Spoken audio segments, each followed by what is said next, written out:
Direct आरोप कैसे लगा सकते हैं कि बीजेपी संविधान को हटाने की बात कर रही है? आप पेपर में भी देख सकते हैं, यूट्यूब पर देख सकते हैं, व्हाट्सएप पर भी बहुत जगह में बिखरा हुआ है पूरे। नमस्कार, आप देख रहे हैं पब्लिक रुझान और मैं हूं आपके साथ गोविंद कुमार। मेरा मौजूदगी अभी बाढ़ विधानसभा में और अभी बिहार के चुनावी माहौल सर पे गर्मी बढ़ा रही है। उसी चुनावी माहौल को लेकर के हम अभी पासवान समाज के महाबेल्ट कहे जाने वाले जगह पे कुम्हरौरा गांव में हैं और यहाँ पे राष्ट्रीय एकता मिशन के संगठन के लोग हैं मौजूद। हम उनसे बातचीत करेंगे चुनावी सरगर्मी को लेकर के। तो सबसे पहले दीपक पासवान जी हैं। दीपक पासवान जी, सबसे पहले आपको मेरे चैनल पे बहुत बहुत स्वागत है। आपको भी बहुत बहुत धन्यवाद। क्या कहना चाहेंगे जिस तरीका से बिहार में लोकसभा का जो चुनावी सरगर्मी बढ़ा रही है उसमें आप क्या कहना चाहेंगे? देखिए, लोकसभा की जहाँ तक बात है तो हम आपको पता है कि राष्ट्रीय एकता मिशन शिक्षा फाउंडेशन ये सामाजिक संगठन है, समाज के लिए काम कर रही है।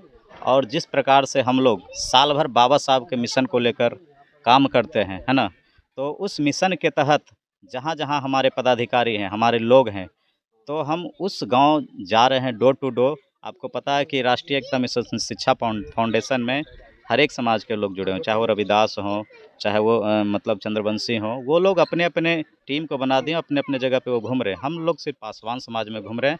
और आपको पता है कि जो गांव है, चाहे वो मसत्थू हो, यहाँ अंदौली घूमे, दक्षिणी चौक हुआ, बहुत सारे गाँव हो हमने घूमा, तो वहाँ पासवान यूनाइट होकर इस प्रकार इस बार संविधान बचाने को लेकर यूनाइट है। और यहाँ आपकी संगठन अभी किस पार्टी को सपोर्ट कर रही है? देखिए, हमारा संगठन आपको पता है कि बाबा साहब के मिशन पे चल रही है और बाबा साहब के दिए हुए संविधान को जो हटाने की बात करेगा उसके साथ हमारा संगठन नहीं है। और मुंगेर लोकसभा में मतलब संविधान को बचाने के लिए सिर्फ एक ही है राजद प्रत्याशी यहाँ पे हैं, कुमारी अनीता, जो कि अशोक महतो की मतलब पत्नी है। उनका हम लोग खुले तौर पे सहयोग करें और पूरा पासवान समाज एकजुट होकर वोट कर रहा है। आपको पता है कि करंट में ये भेड़गांव की जो मैटर है, आयुष हत्याकांड, उसमें पासवान समाज का पूरा जो है दुख है, बहुत ही दयनीय है। इसलिए पासवान समाज पूरा एकजुट होकर महागठबंधन को मुंगेर में बहुत अच्छे मतों से लीड करेगी। इधर और सारे हैं प्रमोद पासवान जी।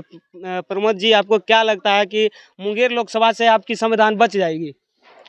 ऐसी बात नहीं है, पूरे भारत की बात है। ऐसी बात नहीं है कि बिहार ये मुंगेर लोकसभा की बात है। हर एक क्षेत्र में ये जो भारत सरकार का जो संवाद मिला है पूरे भारत को कि संविधान हटाने की बात है, आरक्षण मिटाने की बात है, तो पूरे हमारे दलित समाज कहाँ से संवाद आपको सुनने के लिए मिला है कि कौन पार्टी संविधान को हटा रही है? बीजेपी के द्वारा। आप कैसे कह सकते हैं बीजेपी पे आप डायरेक्ट आरोप कैसे लगा सकते हैं कि बीजेपी संविधान को हटाने की बात कर रही है? आप पेपर में भी देख सकते हैं, यूट्यूब पर देख सकते हैं, व्हाट्सएप पर भी बहुत जगह में बिखरा हुआ है पूरे। गलियारों में अगर सुनेंगे तो मोबाइल लेकर के लोग बहुजन लोग सुन रहे हैं, ऐसी बात नहीं है। और सुनने के बाद वो उनमें खौलबलाहट मचा हुआ है कि संविधान कैसे बचाना है। और वो खुद लोग बोल रहा है, बीजेपी के कार्यकर्ता लोग भी बोल रहा है कि संविधान हटा देंगे, आरक्षण हटा देंगे, बहुजन को मिटा देंगे। इसलिए बहुजन लोग एकजुट होकर के आपको बीजेपी को नकारात्मक शब्द में लेकर के और आरजेडी को आगे लाने के लिए। अब पासवान जाति से आते हैं। जी हाँ, पासवान जाति साथ। लेकिन पासवान जाति चिराग पासवान जी के साथ है, क्या कर पाइएगा आप अकेले? सर देखिए, चिराग जी को मैं उनको भी धन्यवाद देना चाहता हूँ, लेकिन इन्होंने ऐसे जगहों पे जाकर के अपना खेमे में बदल दिया है, तो मैं उनको भी नकारात्मक में लिया हूं। और पूरे पासवान विरोध करते हुए हम लोग आरजेडी को मैं समर्थन कर रहा हूं। ललन पासवान जी, पूरे पासवान समाज चिराग पासवान के साथ में आ रहा है, लेकिन आप कह रहे हैं कि आप अकेले पासवान होकर कैसे मोर्चा संभाल सकते हैं? आप पूरा पासवान तो चिराग पासवान के समर्थन दे रहे हैं, बीजेपी में जा रहे हैं। सबसे पहले हम इस मीडिया को धन्यवाद देना चाहूँगा। और हमारे साथ राष्ट्रीय एकता मिशन राष्ट्रीय अध्यक्ष हमारे दीपक पासवान जी, साथ में हमारे प्रमोद पासवान जी और गौतम जी।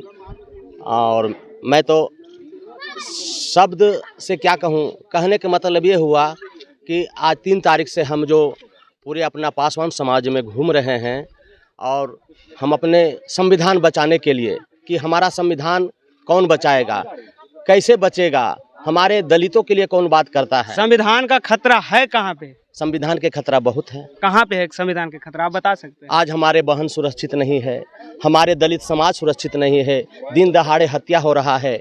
जैसे भेटगांव में एक जो हत्या हुआ उसमें दलित समाज की हत्या है, हैं? तो इस पर क्या विचार किए हैं? इस तरह की कोई कार्रवाई नहीं हो रहा है। तो इस तरह लेकर के हमें बहुत इस तरह दुख है।